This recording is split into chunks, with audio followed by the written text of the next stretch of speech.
suis très gêné parce que les stars ce soir c'est vous, c'est pas moi. Je sais pas pourquoi on en a remis comme ça. Moi je voulais simplement vous dire une chose tout de suite en enchaînant avant de redonner la parole. Il adore parler. C'est quand même de spectacle aussi. Moi je voudrais que vous soyez mais complètement de cœur, d'âme, dedans, soyez la génération et la promotion, mais d'abord la génération de merde à la déprime. J'ai lu ce matin un papier dans le Figaro qui m'a fait dresser les cheveux sur la tête, j'en ai plus beaucoup, mais j'en ai encore moins depuis ce matin. C'est un sondage sur les jeunes de plus de 15 ans et plus. 43% sont en état de souffrance avancée. 52% n'ont le goût à rien, 11% ont tenté de se suicider. Eh bien, merde! C'est insupportable, c'est impossible. C'est pas parce qu'on est dirigé par des nains de jardin, parce qu'on a un président qui a commencé comme capitaine de pédalo et qui finit comme commandant du Titanic que vous devez vous laisser avoir. Ne vous laissez pas avoir par les politiques. Ils font leur métier,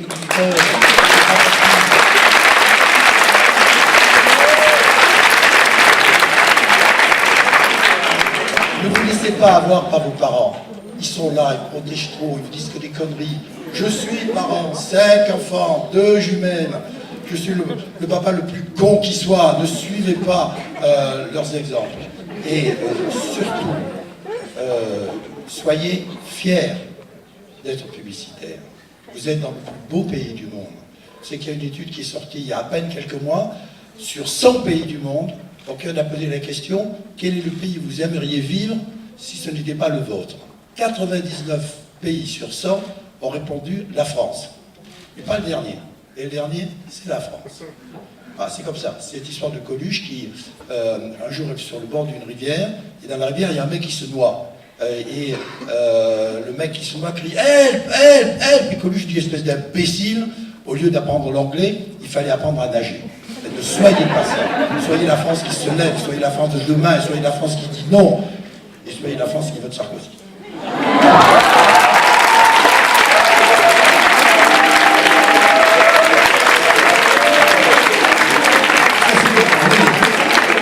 Comme il a marqué un point, j'essaie d'équilibrer tout de suite. À toi. Non, bah c'est compliqué, parce que moi-même j'ai tellement d'admiration pour Sarkozy. C'est pas une réunion politique, c'est pas un meeting, c'est une vote soirée. Ouais, non, un grand homme. Puis lui aussi, il a une maladie, c'est un peu comme Thomas Temmoustet, c'est un phobique syntaxique. Il n'y arrive pas. Non, mais on peut peut-être donner 2-3 conseils, effectivement, aux étudiants qui sont là. Se lancer dans la communication, la publicité, c'est des métiers difficiles, on voit, ça paye mal, 80 ans encore obligé de bosser, donc effectivement, c'est pas très encourageant pour eux.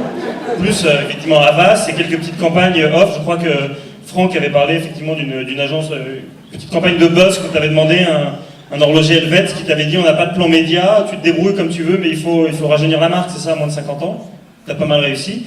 Dans une interview récente à JQ, que je vous encourage, oui, voilà, je me sarcosise, que je vous encourage vivement à lire, faite par Tadei, il te demande la campagne que tu aurais rêvé de faire et dis Dieu. Pourquoi? Parce que je pense que, et on est en train de le vivre, nous sommes entrés dans la 3e guerre mondiale. Une guerre qui va durer 30 ans. C'est une soirée de merde à la déprime, là, Oui, mais c'est vrai, il faut y penser. Et c'est vous qui devez d'ailleurs relever le gant.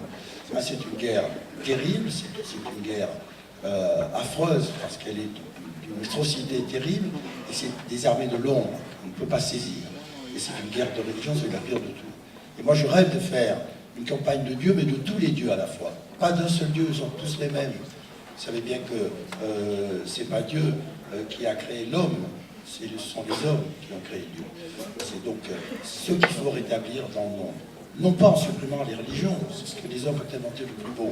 Non pas le concept de Dieu, bien sûr qu'il y a une force suprême, mais en se permanence, en se recommandant des valeurs de la religion sont toutes les mêmes, qui sont les valeurs d'amour. Hein?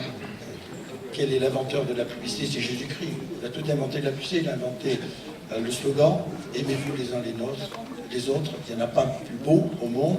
Il a inventé le logo, la croix, qui dure encore après 2000 ans. Il a inventé les lieux de vente, les hypermarchés, qui étaient les cathédrales, et il a même inventé la promotion. Quand la fréquentation baissait, il faisait un miracle et ça repartait. C'est cette campagne-là que je voudrais faire.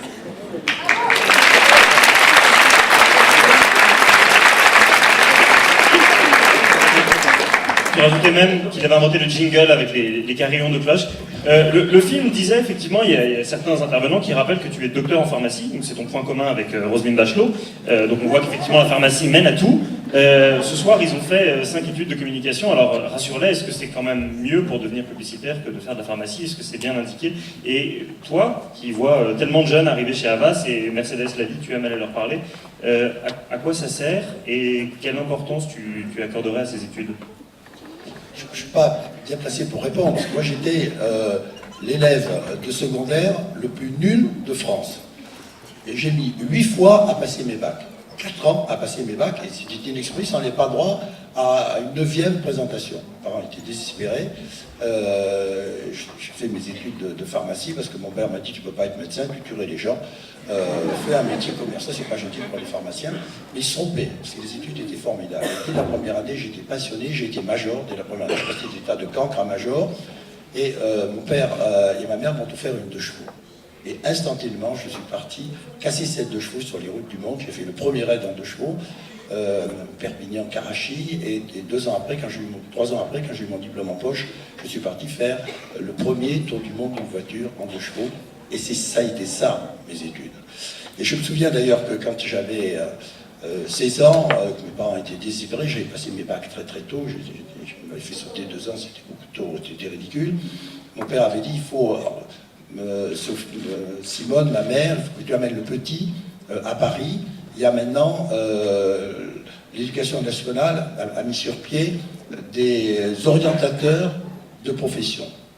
Alors j'arrive à Paris, dans le bureau minable, etc. Il y a un vieux monsieur Descati qui me fait passer les tests de recharge, je ne comprends rien, les papillons, etc.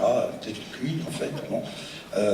Et à la fin, il regarde ma mère et dit, écoute, il va y avoir une erreur, il faut qu'on recommence tout. On recommence tout, il met d'autres papillons soudés, etc. Et puis il dit à ma mère, écoutez, je vais être franc avec vous, votre fils n'a absolument aucune disposition intellectuelle, dirigez-le vers des travaux manuels. Et je me souviendrai toujours de ma mère. Moi j'ai un homme à femme, c'est ma mère et ma femme qui m'ont formé. Elle s'est levée comme ça d'un bond, elle m'a pris par ma main, et elle m'a dit, mon fils, le cancre, ce n'est pas toi, c'est lui. Elle m'a amené au théâtre, et pendant 1 semaine, tous les soirs, elle m'a amené voir toutes les pièces de théâtre de Paris. Et je crois que ma vocation est née là. Alors, chers parents, faites de même.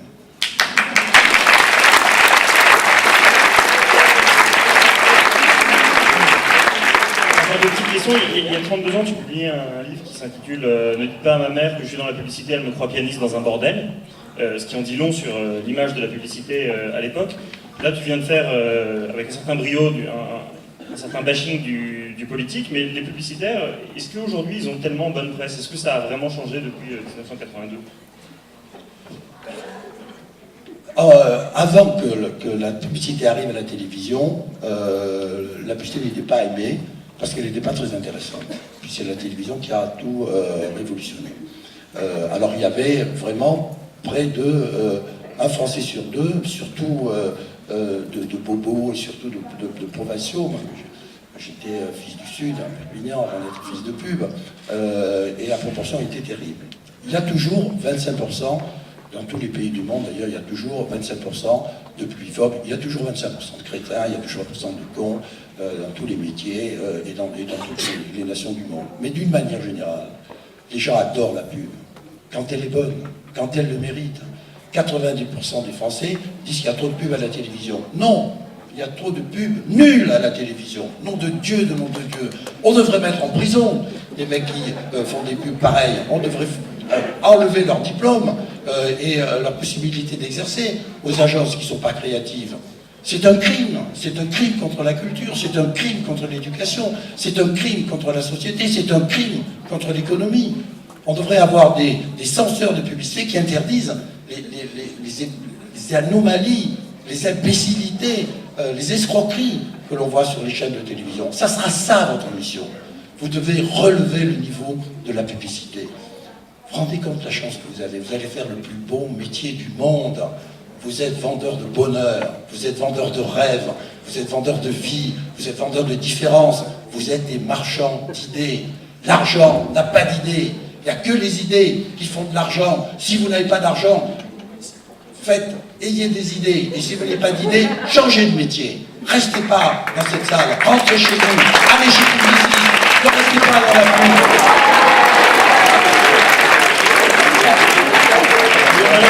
C'est pas grave. Et nos amitiés à Maurice Lévy. J'ai un dernier message. Il y a 3 sortes de publicité. Il y a la publicité anglaise qui part de la tête pour toucher le cœur. Elle est toujours un peu intellectuelle. Il y a la publicité française qui part du cœur pour toucher la tête. Elle est toujours un peu trop sensible, un peu sensuelle, un peu lyrique. Il y a la publicité américaine qui part de la tête pour toucher le portefeuille. Crachez-lui dessus. Ne le refusez là. Ce sont les Américains qui ont empoisonné le monde. Car l'American Way of Life a été dicté par l'American Way of Advertising. Et leur publicité n'a été qu'une publicité qui a voulu prendre des parts de marché, pas des parts de cœur, des parts de rancœur. Et c'est cette publicité-là que vous devez absolument mettre à l'encan. Pour inventer votre publicité à vous, qui sera la publicité qui part du cœur pour toucher le cœur. Allez-y directement, allez-y franc jeu. Et tant que ce n'est pas bon, remettez vos campagnes à l'ouvrage, prenez le plus d'idées possible, où que vous puissiez, mettez-vous. Aujourd'hui, on est créatif en nombre, on est intelligent en nombre, soyez collaboratifs. C'est cette génération que vous devez être. Soyez la génération qui va inventer l'alter-consommation, l'alter-publicité. Tout bouge, tout change. Dans 20 ans, tout aura changé. Le capitalisme se meurt. Il est foutu, le capitalisme. Pourquoi? Parce que nous avons accroché absolument nos valeurs à la propriété, au dollar, au pognon. Il faut l'accrocher au cœur, il faut l'accrocher aux valeurs, il faut l'accrocher aux idées, il faut l'accrocher à la création. Soyez cette promotion-là, la promotion du cœur, la promotion des idées et de merde à la déprime.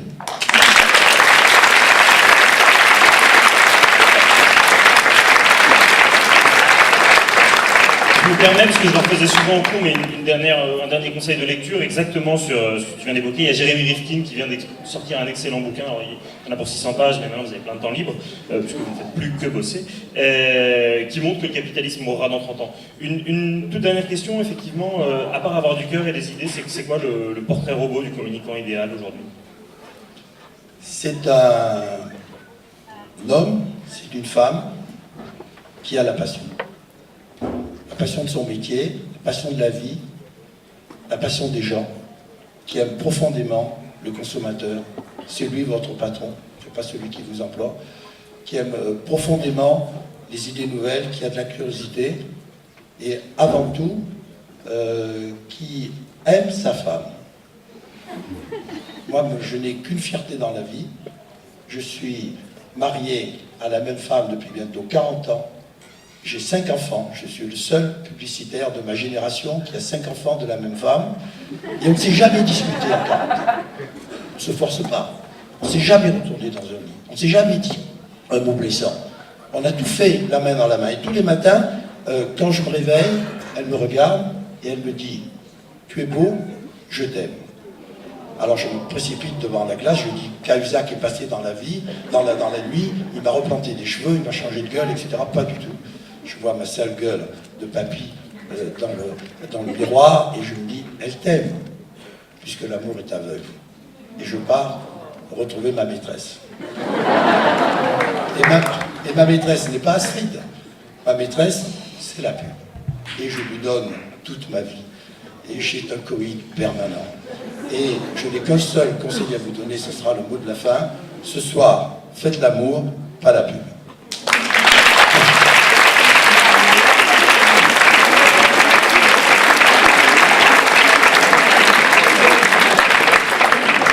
Les diplômes, un immense bravo à Jacques Séguéla.